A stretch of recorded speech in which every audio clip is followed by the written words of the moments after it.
আসসালামু আলাইকুম সবাইকে।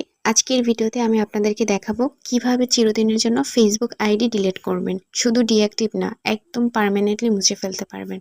তো চলুন শুরু করা যাক। ফেসবুকে আসার পর উপরে যে কর্নারে থ্রি লাইনার আছে এখানে ক্লিক করবেন। এখানে ক্লিক করে একটু নিচে স্ক্রল করবেন। তো দেখুন সেটিং প্রাইভেসি লেখা আছে, এখানে আপনারা ক্লিক করবেন। দেন আবার সেটিংয়ে ক্লিক করবেন। তো সেটিংয়ে ক্লিক করার পর অ্যাকাউন্ট সেন্টার এখানে ক্লিক করবেন। এখানে ক্লিক করার পর পার্সোনাল ডিটেলস এখানে ক্লিক করে নেবেন।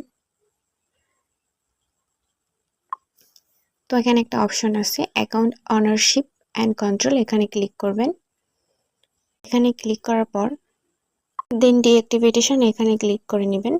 তো আপনাদের প্রোফাইল শো করবে, আপনার প্রোফাইলের উপরে ক্লিক করে নেবেন। দেখুন এখানে দুটি অপশন দেখাচ্ছি, একটা হচ্ছে ডিঅ্যাক্টিভেটিং আর একটা হচ্ছে ডিলিটিং।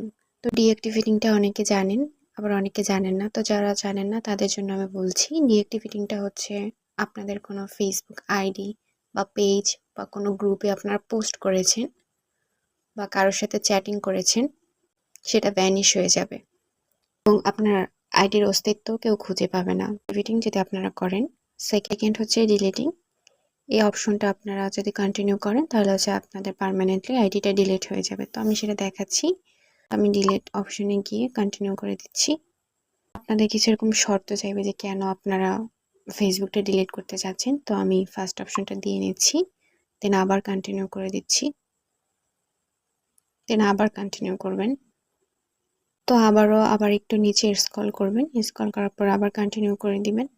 তো আপনাদের যে ফেসবুক পাসওয়ার্ড সেটা আপনারা বসিয়ে নেবেন। তারপর পাসওয়ার্ডটি বসানো হয়ে গেলে এখন কন্টিনিউ করে দিব।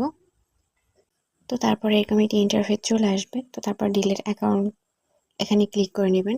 তারপরেও কিন্তু আপনাদের আইডিটি ডিলিট হবে না, কারণ যদি 30 দিনের মধ্যে যদি আপনারা আইডিতে ভিজিট করেন তাহলে হচ্ছে আপনাদের এটা ডিলিট হবে না।